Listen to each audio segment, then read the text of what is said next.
Well, I guess I can only play games made for babies now. Games made for actual toddlers, the lowest common denominator of human. These games are more or less always some of the lowest quality attempts at making a video game in the first place. Because why bother with the effort when it's a stupid little cretin called Benjamin that's gonna play it and won't care about any of the glaring issues the game has? They just want the thing that has Peppa Pig's face on it. See, that's why I think these games are the smoking gun that parents addicted to video games are able to use as a getaway reason for why they bought a console in the first place. They have little to no merit aside from just existing for extremely young kids in a family. I took a look at the Tweenies Game Time, one of the ugliest and most insultingly simple games I've ever played that reminded me of Eraserhead, and it also didn't have the budget to give the characters clothes. I took a look at 3-2-1 Smurf, designed for 4-year-olds to be a kid's first ever kart racing game, and it's okay, a few too many Smurfs though. I took a look at Thomas the Tank Engine, a massive activity factory that was surprisingly content-packed and lovingly made when it had no reason to be, all of those creepy faces aside. Only problem is, it was Japanese exclusive, so the fanbase from the country the series was made never got to see it. Let's play Party Time with Winnie the Pooh instead. Now you and all of your friends can have a party with Pooh. Well, it begins with an alien getting his nose out and then having private time with the floor, which then leads us to a title screen. Okay, time to enter my name. Hello, my name is Munt. And you know what? I'm feeling a bit hardcore, so I'm gonna dabble with a bit of hard difficulty mode today. And I think I'm gonna pick Tigger because he looks a little drunk and needs some help getting home. Weirdly enough though, there's no choice to pick Eeyore. I think he might have finally done it. The real story begins and it turns out there's a treasure map that appears out of thin air and we all want to follow it to find Rabbit's secret stash after it gets thrown into the air. Gopher pops up from under the ground like the filthy vermin he is and gets the map stuck on his back, angers a load of bees and runs away. So we have to chase him to get our map back. The game begins, Gopher runs for about 3 seconds and then we're stuck in a loading screen. We play about a minute of a mini game and then we're stuck in a loading screen. Gopher runs for about 3 seconds, we slump along like we were caught evading our taxes and then we're stuck in a loading screen. We play another mini game for about a minute and then we're stuck in a loading screen. This game's loading screens are perfect for children because obviously they're so well known for their high attention spans. I know it looks a lot like Mario Party, but it really isn't. It's completely linear with nothing interesting happening on the board sections aside from just moving forward. There's no luck element to make things more interesting. And how far you move along the board is based entirely on your performance in the minigames each character lands on. And as far as my performance in the minigames go, it's quite frankly terrible, since every time I push bombs back in this minigame, they decide to teleport back to me and make me fail. The other minigames are just as insipid though. When you aren't driving around in a circle 15 times, you're stuck in a tiny arena collecting fruit and throwing it into a basket. This one happens quite a lot actually, and I'm really good at it too because I can drop an unlimited supply of bananas behind my feet every half a second. Why don't I check out Molten Menace by Fisher-Price? Oh yes, in the 90s and early 2000s, a video game didn't even need to be about a movie or a TV show to sell out to the kids. Sometimes you could even base them on baby toys and get away with it. Alrighty then, so what's going on here then? Oh god, another name entry screen? Fine. Rumpy Pumpy. You know, for a video game with a story for children about an erupting volcano murdering everyone in a city, I'm pretty confused by the noises they went with for planes crashing into buildings. How did they even make that sound effect, and who decided that was where it would fit best? So all you do in this game is move around a city to rescue people and animals. You do this by grabbing them with a claw machine, or by just being near them. That's it, that's the whole game. What, you were expecting more? Power-ups? Enemies? Jumping? No! It doesn't matter if you're in the air or on the ground, you are doing the same thing with more or less the same controls, and there's nothing else you can say about it. It's bland, it's repetitive, the back of the box states that it builds problem-solving and thinking skills, but I've got to vehemently disagree with that. There's no problem-solving going on here, you just move and collect stuff, nothing more. I suppose the game is kind of educational though. I mean, I now know that paragliders can suspend you in the exact same place in mid-air forever. I now know that volcanic rocks erupting into my face will make me dizzy, and I now know that giraffes can climb on rooftops. Play with the Teletubbies. Recommended for age 2 and over. Would 1-year-olds find this too much? Okay, I'm gonna go out on a limb here and say that this game isn't pushing the PS1 to its limits. Yeah, I know, a shocking assumption, I'm aware. But with that being said, why didn't they just use the Teletubbies show intro as FMV in the game itself? Nothing is happening, and I feel like Dipsy's judging me. And after one of the most static introductions to a kid's game I've ever seen, we now have a character selection screen that's even worse. This is all you have, folks. No music, no sound effects, just the abyss of deafening silence while the Teletubbies look over their shoulders for the police after they committed arson. I suppose it doesn't matter, but for now I'll go with Tinky Winky, for no other reason than because while he walks around, he sings about wetting himself. Pinkle winkle, Tinky Winky, pinkle winkle. Ooh, look at that! I found Tinky Winky's red handbag. Let's pick it up. Tinky Winky. Again. What? He found picking up the handbag so enthralling that he wants to do it again? Aren't you gonna look in there at least? There might be something even more fun inside. Again. Did I just beat level 1? Okay, then I'll go over to the windmill instead. And after I click on it, it throws me into another cutscene. And I'm gonna ask this again.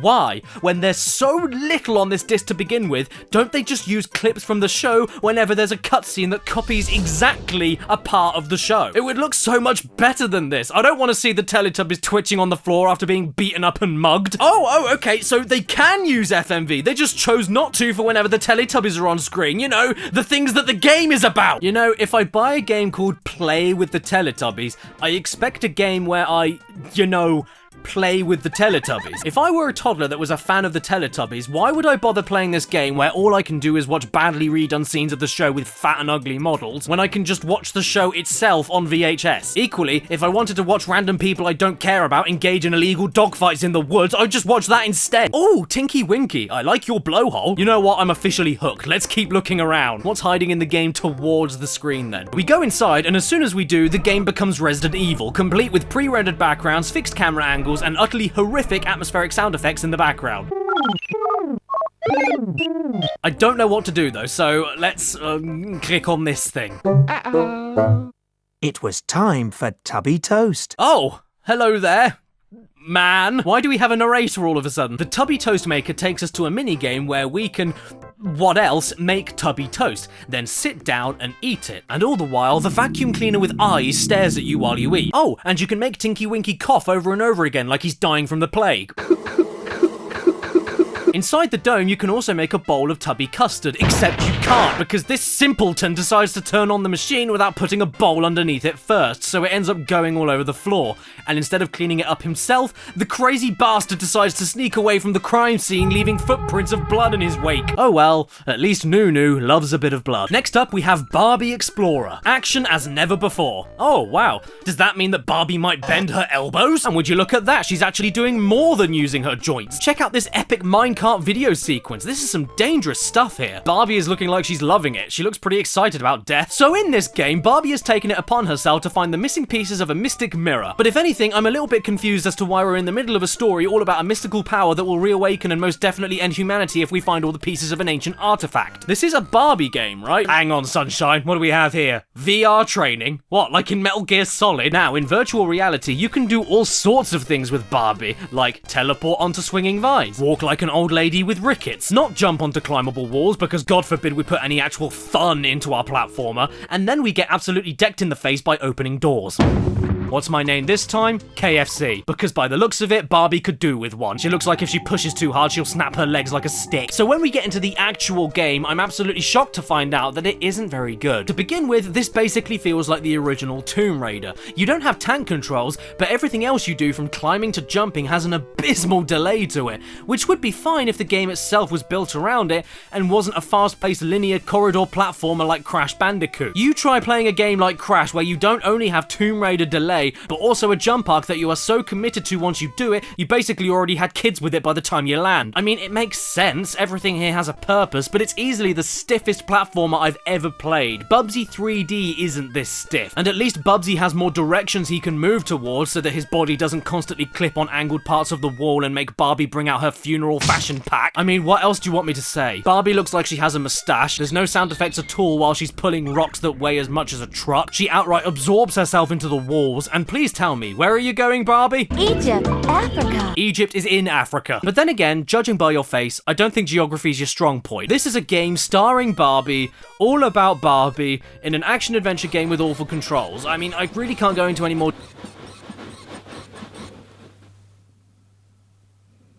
I'm so sorry. So why don't I check out Rayman Junior next? Yes, I am aware this game is for a slightly older crowd than what I'm aiming for, but let's be real, when the hell else am I ever going to talk about this thing? Ooh, what a treat! This game was part of the Value series? That means you know it must be good. And so far, I'm not disappointed. Check out this FMV intro. The quality is stunning. It's so much better than the original game. It definitely doesn't look like a Chinese bootleg. What's my name? Oh, you know, I don't even care anymore. Fathead. And get this, they actually tried desperately to make a story out of this. It turns out that the bad guy from the original Rayman, Mr. Dark, who's so terribly named he might as well be called Uncle Bad, has stolen a book of English and maths, and Rayman has to go and get this book back by solving random English and math problems. So if Rayman and the gang already know everything about English and maths, why do we care about a single book going missing? Can't we just go and get another one at wuss? So each stage of Rayman Junior gives you a category of puzzle to solve based on either literacy or numeracy, whether it be picking the correct number that's said to you to open the correct path, finding the correct rhyme that's said to you, working out simple equations, or picking the correct plosive sounds of words that match another word, just for a few examples. You still awake? Great! Because while doing all of this is still Rayman after all, so you get to partake in classic Rayman 1 trial and error, no mistakes allowed platforming. And even though the puzzles themselves are really easy, if you accidentally land on an incorrect answer or flick the wrong switch while fighting enemies, which is very easy to do,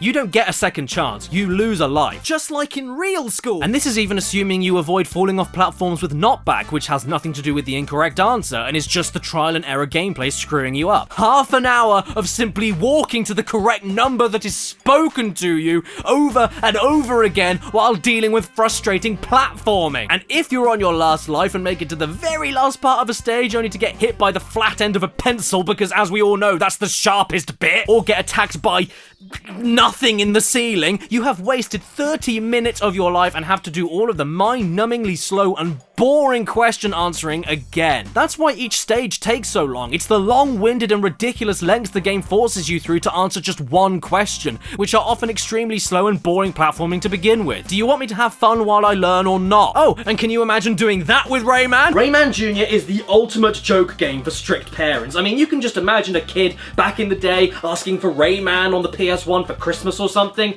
and then they get Rayman on the PS1, but with learning in it. Christ, another one? Yay, thanks comically small hands. I can't wait to play Barbie Race and Ride. Barbie, software for girls. Sure. When you hit start, it loads. When you pick a horse, it loads. When you pick the horse's name, it loads. When you ride the horse, it loads. When you get off the horse, it loads. When you click on something you want to do off the horse, it loads. When you confirm that you definitely did want to do that thing by clicking on it again, it loads. When you're done with the thing you want to do, it loads. When you want to get back on your horse, it loads. You know what? You're right. These games are made for girls because, as we all know, girls just love being stuck waiting around for things to happen. You know, like when they had to wait for the vote. Here's my horse, and I called him the worst name I could find in the list. Baby. Baby the horse. And here is the game. Yes, this is the game. I'm not joking. What you have is the worst FMV I think I've ever seen, while all you do is make a bad quality gif of a horse head move its head left and right and jump every couple of minutes. But as far as moving left and right goes, you don't need to do that. It doesn't matter. This is a predetermined path. It's all automated, so there's no point moving left or right at all. While this is all going on, every so often Barbie will see a pebble that she just loves so much that you have to stop. At which point you get an insultingly easy mini game, or you just get to point at a stupid animal, and then you get back on your horse and carry on until you're stopped again. This is the entire game, just pointless and inconsequential horse riding that then gets interrupted with pointless and inconsequential mini games. May I ask, where's the racing? And I never thought I'd ask this, but where's the horse education? And the best bit is that even after all the fuss Barbecue makes about that funny looking leaf she saw, you click on the thing she sees to go to a mini game, and it's more often than not an action-packed thrill ride like this. Wait. Is that a race? Oh my god, it's an actual race in a game with race in the title! And even better, we have Barbie on Baby! Racing is so much fun. I mean, I get that this is for really young children, but at least Barbie Explorer was an actual game with graphics. Ah! Bear in the Big Blue Bear. Well, to start with, I can make Bear sound really angry by pressing the repeat button over and over again on his introduction. What do you want? What do you want? What do you want? And this game's story in the adventure mode is that it's Ojo's birthday, another character in the show that is also titled Bear in the Big Blue Bear. And we need to guide her around the house and complete many easy mini games in order to reward Ojo with her presents. And I've got to be honest, this is not actually too bad considering it is a game for babies. It's definitely the best game so far anyway. The production value is nice, it's not insulting or patronizing, interesting, it controls well when it needs to, all the minigames feel totally different, and this one actually required me to think. It has decent music, a calm and welcoming atmosphere. In fact, the worst aspect of the game to me is the way Bear looks himself. After we explore the entire house and beat every minigame available, we even get a final jigsaw puzzle minigame before the birthday celebration ending screen. And sure, the whole thing took me only 25 minutes to complete, but who cares? This was kinda cute, and I can appreciate what it set out to do because it did it really well. And now, I'm going to be very immature. You've won a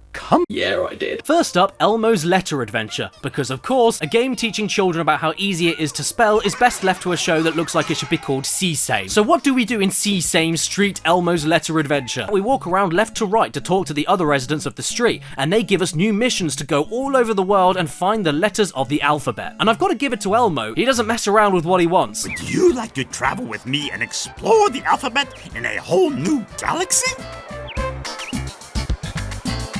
The rest of the game is one thing that you do over and over again. You walk forward and no other direction, stop and click on 12 identical copies of the same letter you're told to look for, and that is it. I mean, you can move left or right, but if you do that, you'll be making moves on the wall without consent, so just don't bother. The game only wants you to hold forward and do the rest of the work for you, because you're a kid and kids are stupid. And adjusting the difficulty makes no difference either. Even if you go to hard, the only thing that changes is that instead of finding 12 copies of the same letter, you find 20 instead! It's the same exact game, just longer! Let's go into Elmo's playroom instead. Surely there's something fun for us to do here. We can do lots of fun things here. Oh yeah, you mean like the one thing we can do? Let's move on to Elmo's number journey. Since we've now moved over from an adventure to a journey, surely that means the game will be different. I'm joking, it's exactly the same game, but with numbers instead. Ha ha ha ha ha, what a funny joke. Okay, fine, you do go to slightly different locations and do jobs for different Muppets, but you're still stuck holding forward and then hitting X when you see the correct number. But at least when your son or daughter is done with the game, they'll know everything about the number 6 and nothing else. Why do these games have such a problem with allowing kids to freely explore in these 3D environments with smooth controls? Are they scared that they won't learn anything if they're able to move around these corridors like Spyro? Because when I can't do that, I can barely tell where I'm supposed to stop and click on the letters, which means that you end up making mistakes. Yes, mistakes in a game this simple. Preschoolers will delight. Will they? I beg to differ. Oh god, there's another one. Sesame Street Sports. Well, I mean, it's got Ernie wearing nothing but a towel on the front cover, so that makes it the better game by default. And immediately, I don't think we're going to be learning anything here, since the name of the game is Sesame Street Sports, yet the spine on the case can't spell and says Sesame Street Sport. We begin the game and wonder to ourselves why Elmo is in a leather collar, and once we get going, it's pretty simple stuff. Here you have a series of minigames that have you doing a load of obstacle course races in different vehicles. It's basically the same thing for every character, but you can at least adjust your speed, move freely, collect tokens to beat your own score, try to beat your best time by avoiding more obstructions and going faster. You can even do stunts. As you go around the tracks, Big Bird and Elmo's commentary even teaches the kids about objects you avoid and the directions that you move on the track. It's nothing much, but it at least has more fun and educational value than most of the other games we've played so far. But confusingly, it's one of the pricier games you can find online. No clue why that is. It was probably Ernie's Nips, wasn't it? But if I were a toddler and I loved Sesame Street, I'd at least prefer this reaction-based hand-eye coordination training over mindlessly holding forward and pressing X when I see the letter Y. You know what else is for preschoolers? Easter Bunny's big day. You know what the Easter Bunny's big day is? Easter. So if that's the mystery that this game has, I think I've solved it. One day, a rabbit was jumping around and thought to itself, you know what, I don't have enough eggs. And then all of a sudden, a robotic egg jumped out of the rabbit's basket and said, oh, by the way, all you need to do to get more eggs is watch me walk around a badly compressed JPEG and complete minigames. And don't worry, if you can't solve any of these jigsaw puzzles, we won't give you a single chance to get it wrong, because here's where all the pieces go. Oh, what's that? This is still too hard for you? Well then how about you press a button to let us solve the entire thing for you? I certainly expected more than just solving a million jigsaw puzzles and maybe playing 2 games of catch the egg or match the rabbit in the egg. Yes, rabbits lay eggs apparently. There are other disturbing implications in this game too, like where is the Easter Bunny during all of the game? Is he inside the robot egg? Was he liquidized and became the yolk? If the Easter Bunny's big day is Easter, which is only one day of the year, then why is he so unprepared and has no Easter eggs? Where do my extra Easter eggs come from when I solve a jigsaw puzzle? The content of this game doesn't just end at jigsaws and a few catching or matching games either. If you want, you can go back to the main menu and replay the jigsaws in any order that you want, or you can look at the pictures of the jigsaw puzzles that you completed in the story mode.